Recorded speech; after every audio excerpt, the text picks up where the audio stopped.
The Mothman of Point Pleasant. Chapter 1. The Night the Eyes Watched Back. Point Pleasant, West Virginia, November 1966. No one in Point Pleasant ever forgot the color of the Ohio River at night. It wasn't black, it wasn't silver, it was something in between, dark, restless, and alive, like it was hiding secrets beneath its surface. Tom Elkins noticed that first, standing on the riverbank with his jacket zipped too tight and his breath turning into white smoke. The air smelled like wet leaves and rusted metal. Somewhere in the distance, a train horn moaned, a long, lonely sound that echoed across the water. Tom checked his watch. 10:47 p.m. He should have been home already. Just one more look, he muttered to himself. The old TNT area loomed behind him, abandoned concrete domes scattered through the woods like half-buried skulls. During the war, they'd stored explosives here. Now they stored something else. Stories. Everyone in Point Pleasant had a story. Strange lights, missing dogs, unexplained noises in the trees, and lately, something with wings. Tom laughed nervously and shook his head. He was a rational man, a high school biology teacher, 32 years old, married. No reason to believe in monsters. That's what he told himself. Then the sound came. A low, fluttering thump, too heavy for a bird. Tom froze. The woods fell silent. No insects, no wind. Even the river seemed to hold its breath. "Hello?" he called out, instantly regretting it. No answer. Then he felt it. The sensation of being watched. Not imagined, not psychological. Real. Slowly, Tom turned toward the tree line. That's when he saw the eyes. 2 of them. Perfectly round, glowing red, floating about 7 feet above the ground. They didn't blink. They didn't move. They just stared. Tom's mouth went dry. Deer. It's just a deer. But deer didn't have red eyes, and they didn't stand upright. Something shifted in the shadows. A tall, dark shape stepped forward. It was humanoid.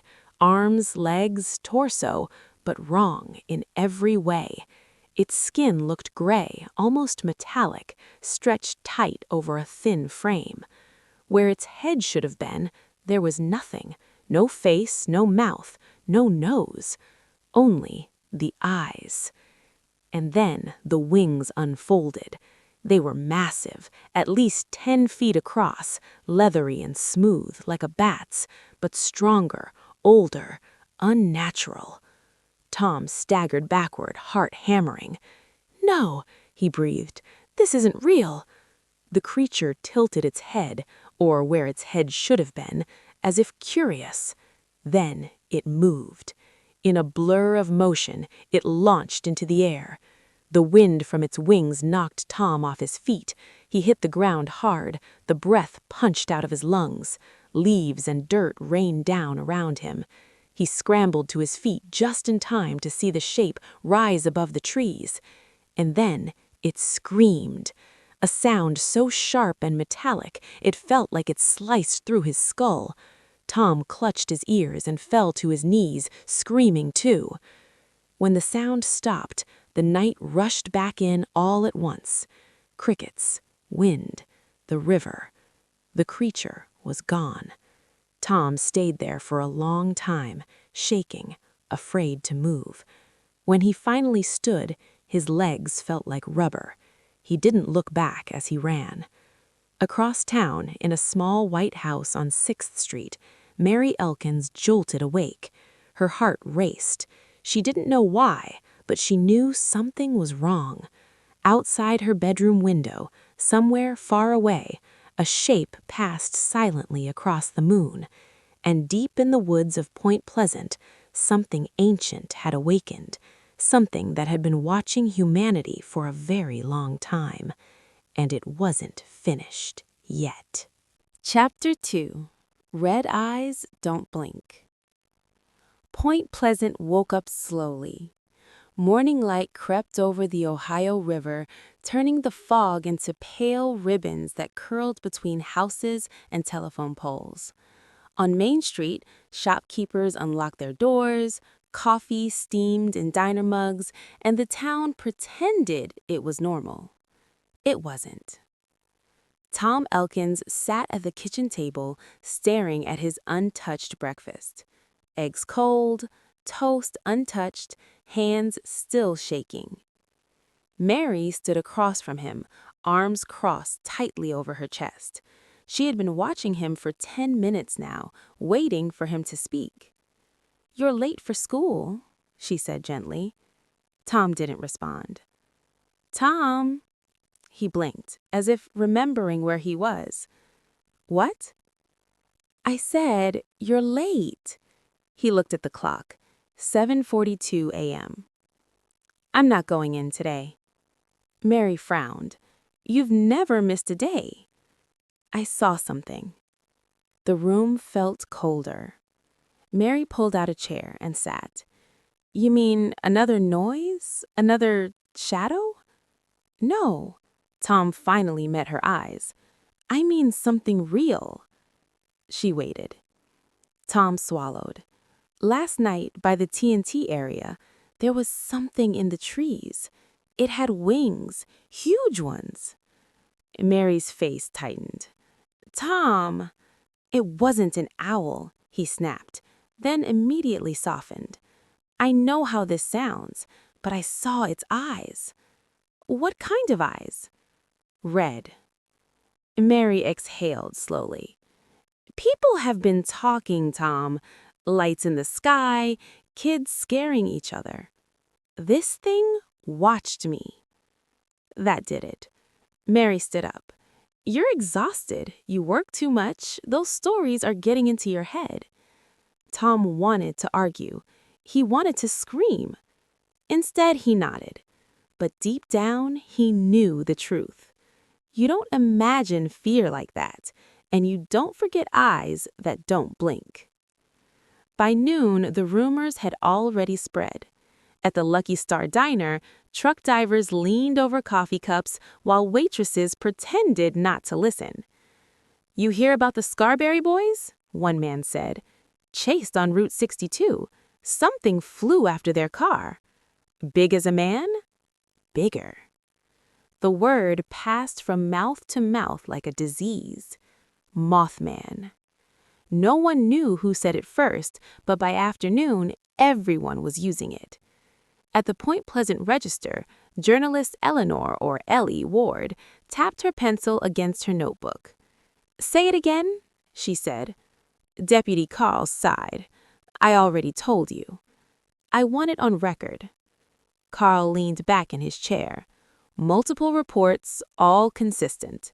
Tall figure, red eyes, wings. Appears near the TNT area. Ellie's eyebrows lifted. "And you believe them?"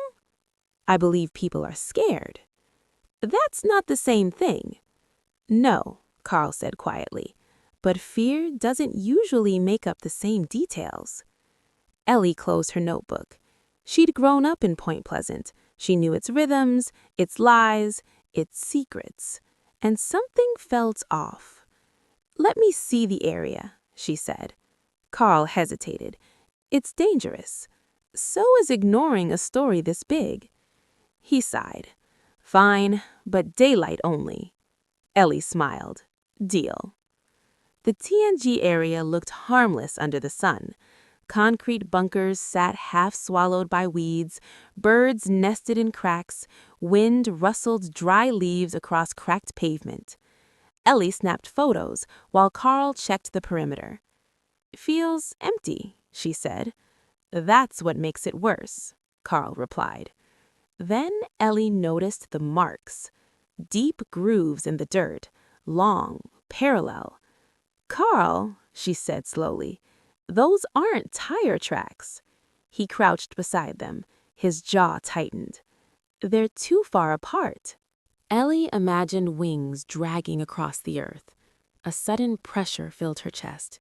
"You feel that?" she asked. Carl nodded, like the air got heavier. Then the sound came, a sharp metallic screech. Ellie covered her ears. "What the hell is that?" Carl drew his gun.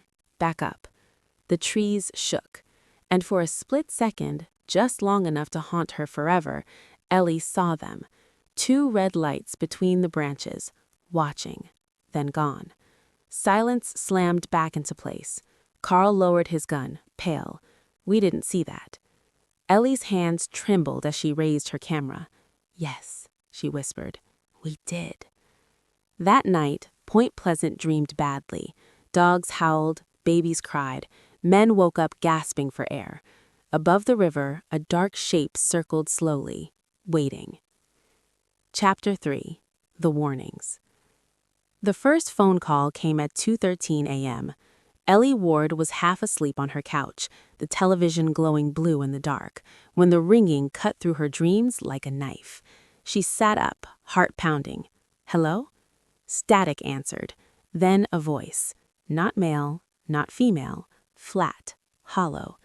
"Do not cross the river." Ellie froze. "Who is this?" Silence. The line went dead. She stared at the receiver long after the dial tone began, her skin prickling as if something stood just out of sight. By morning, she convinced herself it was a prank, until the second call came, and the third. Different people, same message. "Do not cross the river. The bridge is not safe. Time is thin." Ellie wrote everything down, hands shaking. At the register office, her editor laughed it off as kids or drunks, but Ellie noticed something chilling. The calls came from numbers that didn't exist. Tom Elkins hadn't slept. Every time he closed his eyes, he saw red. In class, his students whispered, "Mr. Elkins." Tom blinked. "Yes, sorry." A boy raised his hand. "Is it true about the Mothman?" The room went quiet. Tom swallowed. "Legends aren't real." The lie tasted bitter. After school, Deputy Henderson waited for him. "You saw it," Carl said. Tom nodded. "You're not the only one." They drove to the river. The silver bridge stretched across the water, humming softly under traffic. Tom felt dizzy. "You ever notice how loud it is?" he asked. Carl frowned. "It's always been that way." "No," Tom whispered. "It's screaming." That night, the dreams changed. People across Point Pleasant saw the same thing. A bridge cracking, metal twisting, red eyes watching from above. Mary Elkins woke up crying. "There's no time," she whispered.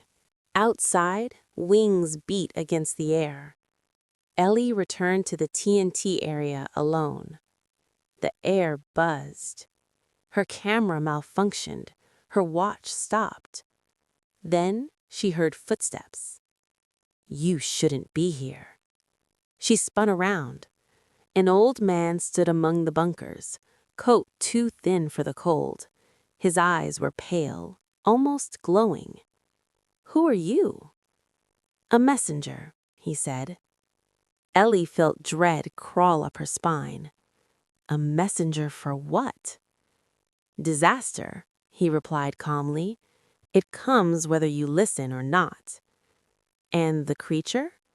The man smiled sadly. "It does not cause tragedy. It announces it." Ellie's breath caught. "The bridge?" The man nodded. Then he was gone. No footsteps, no wind, just silence. On the night of December 15th, 1967, the Silver Bridge was packed. Christmas lights glowed, cars idled. Above them, unseen by most, something perched on the steel, watching, waiting. Chapter 4. The Bridge Knows. December 14th, 1967, Point Pleasant, West Virginia. The town smelled like Christmas. Pine wreaths hung in shop windows. Red bows clung to lampposts.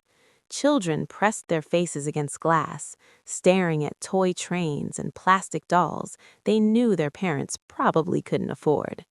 Normal things. That was what made the fear unbearable. Ellie Ward stood on Main Street, notebook tucked under her arm, watching cars crawl toward the Silver Bridge. Traffic had been heavy all week. Holiday shoppers crossing into Ohio, families visiting relatives. Every car felt like a ticking clock. She rubbed her arms, trying to shake the cold. "Do not cross the river." The words echoed in her head. She'd begged her editor to print a warning, just a small piece, anonymous calls, community concern. He refused. "We don't cause panic," he said. Ellie wondered how history would judge that sentence. Tom Elkins drove slowly, hands clenched around the steering wheel. Mary sat beside him, staring straight ahead. Christmas presents rattled softly in the back seat. "You don't have to come," he said for the third time.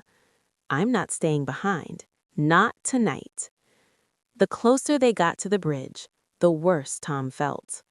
The air thickened. The radio crackled with static. His ears rang. Then Mary gasped. Tom followed her gaze. On top of the bridge's steel framework, 2 red eyes. They hovered there, unmoving, impossibly bright. Tom slammed the brakes. The car behind them honked angrily. "Drive," Mary whispered. "Please." Tom pressed the gas. In the rearview mirror, the eyes vanished. But the feeling didn't. Deputy Carl Henderson stood near the bridge entrance, directing traffic. He'd argued for closing it. Inspections, structural concerns. No one listened. The bridge shuddered beneath his boots as a truck rolled past.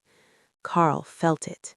A deep vibration, like a bone about to snap.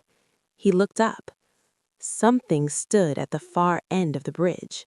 Tall, still, watching. Carl's mouth went dry. At exactly 5 p.m., the sound came. A sharp metallic bang, like a gunshot. Then another. Ellie was halfway down Main Street when she heard screaming. She ran. People pointed, cars stopped. The Silver Bridge twisted. Steel snapped like matchsticks. The world seemed to slow, every moment stretching into horror. Ellie saw it clearly. The bridge folded. Cars plunged into the black water below. Christmas lights vanished into the river. Screams were swallowed whole. Above it all, the Mothman rose. Its wings spread wide against the gray sky. Not attacking, not saving, witnessing. Tom and Mary's car jolted violently. The road vanished in front of them. Tom swerved. Meadows screamed. They felt weightless. Then nothing. The river claimed 46 souls. By nightfall, Point Pleasant was no longer a town. It was a wound. Searchlights cut across the water. Sirens wailed endlessly. Families stood in shock, staring at the empty space where the bridge had been. Ellie stood on the riverbank, tears freezing on her cheeks. She looked up. The Mothman stood on the far shore. For a moment, she thought it looked sorrowful. Then it turned away and disappeared until legend. Chapter 5. What Survives the Fall. The river did not give back its dead easily. For days after the collapse, the Ohio River churned with debris, twisted metal, shattered wood, a child's shoe drifting slowly toward the bend. Divers worked in silence, emerging with bodies wrapped in gray blankets, while families watched from the shore, hoping and dreading at the same time. Point Pleasant stopped breathing. Church bells rang constantly, not for celebration, only for loss. Tom Elkins woke up in a hospital bed with no memory of how he got there. The first thing he felt was pain. The second was emptiness. "Mary?" he croaked. A nurse froze. She didn't answer. Tom knew then. Ellie Ward attended 46 funerals in 3 weeks. She didn't take notes. She didn't take photos. She just watched. Mothers clutched folded flags. Fathers stared straight ahead, hollow-eyed. Children asked questions no one could answer. Why the bridge? Why us? Why now? Ellie asked a different question. Why the warnings? She returned to the register only to find her desk cleared. Her editor wouldn't meet her eyes. "We're moving on," he said. "People want closure." Ellie laughed bitterly. There is no closure. She packed her notebooks anyway. At home that night, the phone rang. She didn't answer. It rang again and again. Finally, she picked up. "This is Ellie Ward." The voice returned. Some listened. Most did not. Ellie swallowed. "Who are you?" "A witness." "To what?" "To endings." The line went dead. Tom stood at the river every evening. He stared at the empty gap where the bridge once stood, replaying the moment over and over.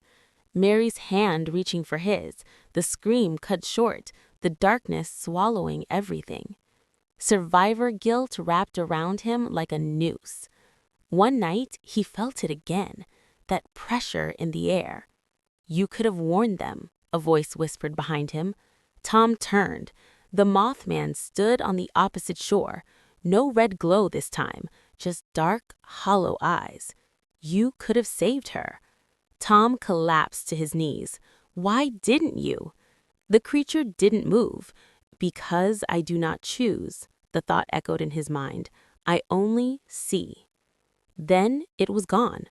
Tom screamed into the river until his voice gave out.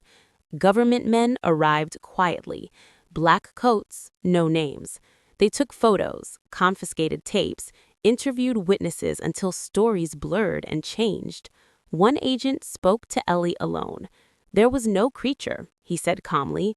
"Mass hysteria." "And the calls?" Ellie challenged. "Pranks. The prints, the sightings, the timing." The man smiled thinly. "Legends need grief to survive."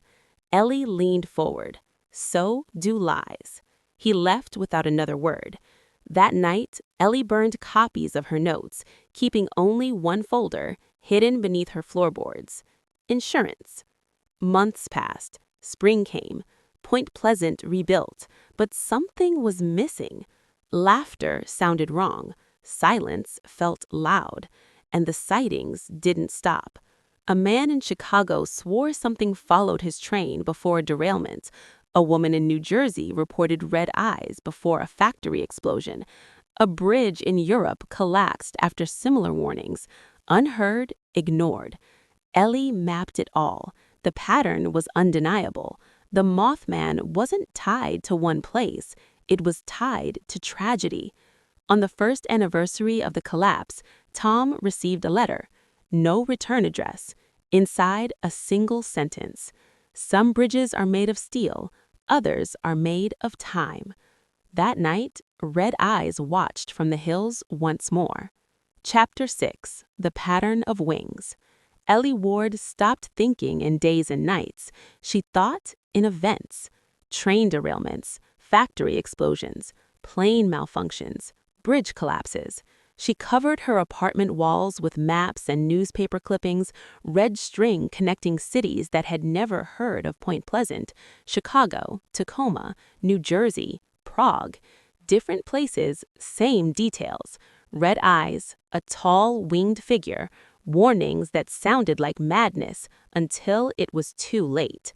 The Mothman wasn't local, it was global, and it was always early. Tom Elkins left Point Pleasant in March. He couldn't breathe there anymore. Every road reminded him of the bridge. Every shadow looked like wings. He took a teaching job in Ohio, close enough to visit Mary's grave, but far enough to sleep without hearing the river. One night, while grading papers, the power went out. Darkness pressed in. Then the smell came. Cold air, ozone, rusted metal. "You followed me," Tom whispered. The lights flickered back on. The Mothman stood outside his window. Cars passed behind it, headlights shining straight through its body, as if it didn't fully exist. Tom's voice shook. "What do you want?" The answer came without sound. "You are not finished." Ellie found something buried in an old university archive, a translated journal from 1889, coal miner, West Virginia. "The winged watcher returned before the cave-in," it read. It stood at the tunnel mouth, refusing to move. We thought it a demon. Now I believe it was a warning. The journal ended abruptly. Ellie closed the book, hands trembling. This thing had been here long before steel bridges, long before engines, long before people knew how to listen. At a conference in New York, Ellie met Dr. Alan Weiss, physicist, skeptic, survivor. "I saw it before my wife died," he said quietly, "before the lab explosion." Ellie showed him her maps. Weiss didn't laugh. "It's not a creature," he said. "It's a phenomenon." "Of what?" "Time." He explained his theory late into the night, moments where time thinned, fractured, overlapped. "What if," he said, "some consciousness exists outside our linear flow, seeing events before they happen?" Ellie felt cold. "And the wings?" "A symbol," Weiss replied. "Our brains trying to understand something we're not built to." Ellie thought of the red eyes, always watching, always waiting. In Ohio, Tom dreamed of bridges made of light. He walked across them while something followed overhead. In every dream, he turned around. In none of them did it stop watching. He woke one night to the sound of the phone ringing. He answered. "Do not cross," the voice said. "Cross what?" Tom demanded. A pause. "The future." That same night, Ellie received an alert. A dam inspection scheduled, structural assessments dismissed, thousands downstream. She stared at the screen, heart racing. This time, she would not stay silent. High above the clouds, wings spread against the stars, the Mothman watched humanity race toward another edge, waiting to see if this time they would listen. Chapter 7. The Last Warning. Ellie Ward drove through the night. Rain lashed the windshield, turning highway lights into long, bleeding streaks. The radio crackled with emergency alerts from counties she'd never heard of. Flood warnings, structural assessments postponed, budget reviews. Always postponed. The dam was called Hawthorne Ridge, old, overworked, and ignored. Ellie tightened her grip on the wheel. This time, she promised herself, someone will listen. Tom Elkins was grading finals when the phone rang again. He didn't hesitate. "Ellie Ward," the voice said instead. Tom stood up so fast his chair fell over. "How do you know her?" "You are connected by loss." The lights dimmed. "Go to the dam. You must stand where the river divides." "Why me?" A pause. "Because you survived." The line went dead. Tom grabbed his coat. They met at dawn. Ellie recognized him instantly. Hollow eyes, shoulders bent under invisible weight. "You saw it," she said. Tom nodded. "It still follows me." They stood overlooking Hawthorne Ridge Dam. Concrete spider-webbed with cracks. Water surged angrily behind it. Ellie showed him her evidence. Maps, calls, patterns. Tom didn't question any of it. "I believe you," he said. That terrified her more than disbelief would have. Authorities arrived by mid-morning. Engineers, local police, state officials. Ellie shouted, showed photos, played recordings. Most shook their heads. One engineer hesitated.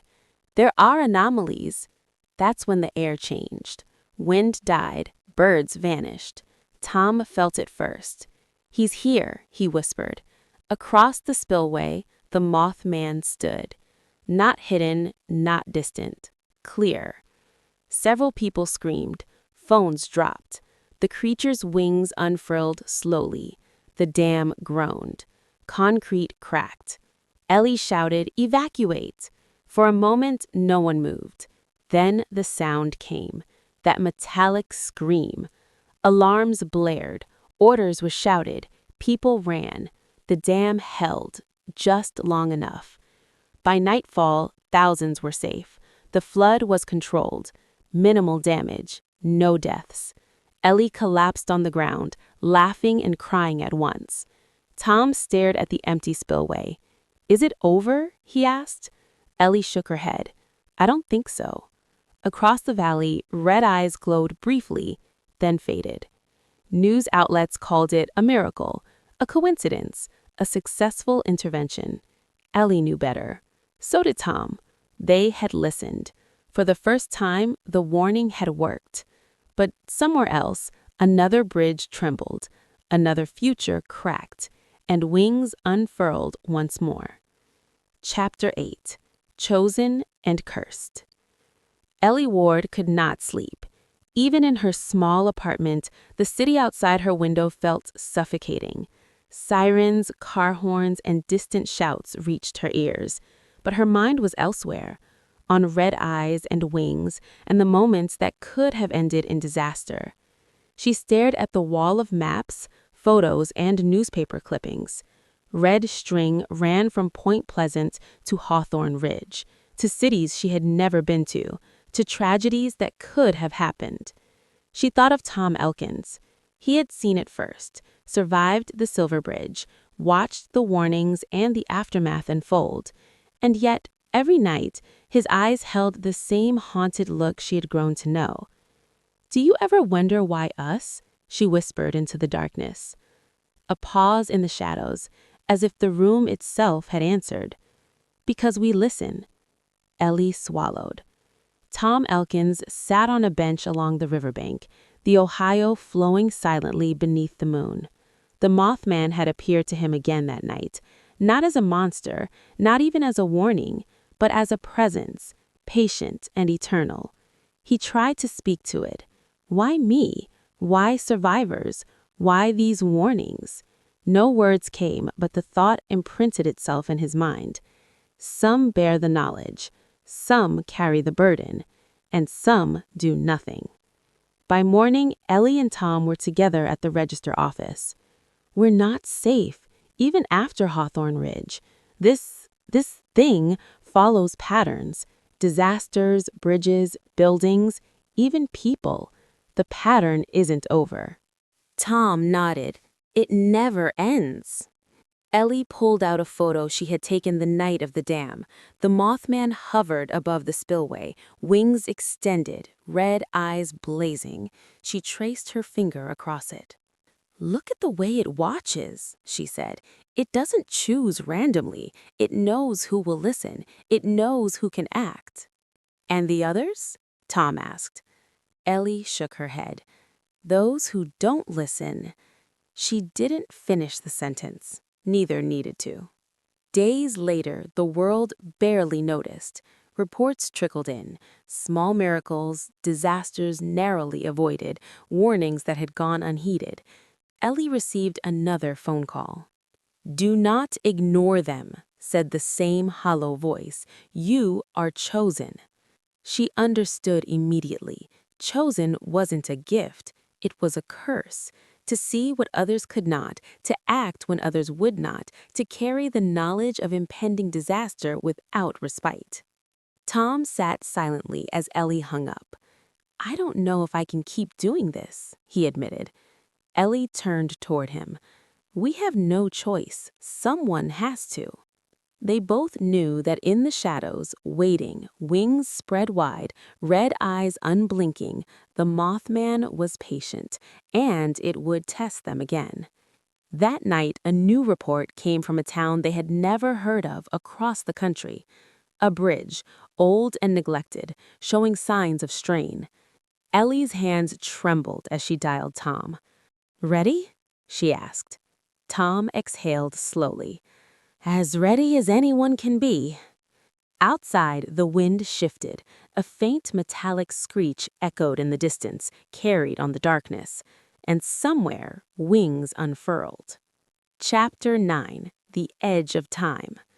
Ellie Ward and Tom Elkins arrived at Red Cliff Bridge, a centuries-old steel structure spanning a fast-flowing river in rural Pennsylvania. Snow had begun falling, the flakes caught in the harsh light of the emergency vehicles lining the road. Engineers had warned of cracks in the support beams, but the town had ignored them. Too small, too late, too inconvenient. Ellie and Tom didn't ignore. They stood at the riverbank, scanning the skeletal bridge. Tom's breath hung in the cold air. "I've seen this before. Silver Bridge, Hawthorne Ridge, same signs." Ellie nodded. Red eyes follow patterns. Bridges, tunnels, crowds. The Mothman doesn't cause the disasters, it marks them. It shows the future. A sudden metallic screech sliced through the night. Both of them froze. High above the bridge, glowing red eyes appeared, wings unfurled slowly, spanning wider than the structure below. The creature hovered perfectly still, observing. Tom swallowed hard.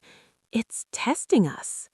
Ellie took a deep breath, voice steady despite the adrenaline surging through her. "Then we passed the test. We warned them. Evacuate everyone." Inside the town hall, Ellie and Tom worked feverishly. Phones rang nonstop. Emergency alerts were sent. Schools and businesses emptied. The local authorities resisted. "It's overkill," one official protested. "There's nothing wrong with the bridge." Ellie showed him her photos, her maps. "Do you want to risk lives? Listen to history." Some listened, most ignored. Time thinned. The Mothman hovered closer. A gust from its wings rattled windows. People screamed. Phones died. The town felt trapped under a weight it couldn't see. Then it began. Cracks spiderwebbed across the steel. A low, resonant hum vibrated through the ground. Vehicles skidded as tension built in the beams. Tom grabbed Ellie's arm. "It's going to collapse." "Not yet. Not if we've done everything right." The Mothman rose above the bridge. Its wings beat slowly. Red eyes glowed. For a moment, it almost seemed approving. Then a roar of metal splitting echoed across the river. A section of the bridge bent sharply, but evacuation had been swift. Cars were gone. Families were safe. Ellie exhaled. "We did it." Tom didn't answer. He stared at the silhouette above the bridge. The Mothman hovered for a moment, wings outstretched, watching, then vanished into the night sky. Hours later, the town was shaken but unharmed. News crews called it a miracle, engineers called it a lucky reprieve, and historians whispered about timing and coincidence. Ellie and Tom stood silently, knowing the truth. The Mothman had done nothing but observe. Everything else, the warnings, the evacuations, they had done themselves. Ellie touched Tom's arm. "It's not over. Not for us. Not for the world." Tom nodded slowly. "We carry the knowledge, the burden, the warnings, until the end." Far above them, in the clouds, a shadow passed. Red eyes glowed, briefly, before disappearing into darkness. The Mothman was patient, always watching, always waiting. And humanity was still learning to listen. Chapter 10. Eyes That Never Blink. Point Pleasant would never be the same. Years passed. Bridges were inspected, rebuilt, or reinforced. Towns recovered from near disasters. Newspapers published retrospectives. Experts debated coincidence, human intuition, and statistical anomalies. But Ellie Ward and Tom Elkins knew the truth. The Mothman was not a myth, not a ghost, not a demon, not a monster. It was a sentinel, a watcher, a reminder, a warning encoded in the fabric of time itself. And it was eternal. Ellie sat in her quiet apartment, the walls lined with maps, photos, and clippings from all over the world. Some towns she had never visited, some tragedies she had never witnessed. But the red eyes, the wings, the warnings, they were always there. Her phone buzzed with a new alert. A small town in Oregon, a dam showing structural weakness. She exhaled slowly. Tom Elkins appeared in the doorway, older now, lines etched into his face. "Another one?" Ellie nodded. "Yes, and another after that, and after that, until someone else learns to listen." Tom crossed the room. "Do you ever wonder if we're the only ones who hear it?" Ellie traced a finger across the red string connecting the cities. "I don't know. Maybe. Maybe it chooses who will act, who will survive long enough to warn others, who can bear the knowledge." Silence fell between them. Outside, the Ohio River shimmered under a pale moon, as if reflecting wings that no one else could see. On the first anniversary of the Silver Bridge collapse, Ellie and Tom visited Point Pleasant. The town was quiet, rebuilt, and seemingly normal. Children played near the river. Couples walked hand in hand. Cars crossed the bridge without fear. But Ellie knew the truth. Normalcy was fragile, temporary, illusions of safety. Tom looked at the river and whispered, "Do you think it will ever stop?" Ellie shook her head. "No, it watches, it waits. But we can act, and for some, that makes all the difference." Above them, wings passed in the clouds. Red eyes shimmered for a brief moment. Neither blinked. And then, as if satisfied, it vanished. But somewhere else, across the world, another town trembled. Another bridge strained. Another disaster loomed. And the Mothman watched. Always. Waiting. Somewhere between legend and reality, the truth remained. Red eyes never blink. Wings never fold. Time whispers its warnings only to those who listen. And some listen. Some do not. And some will never know until it is too late.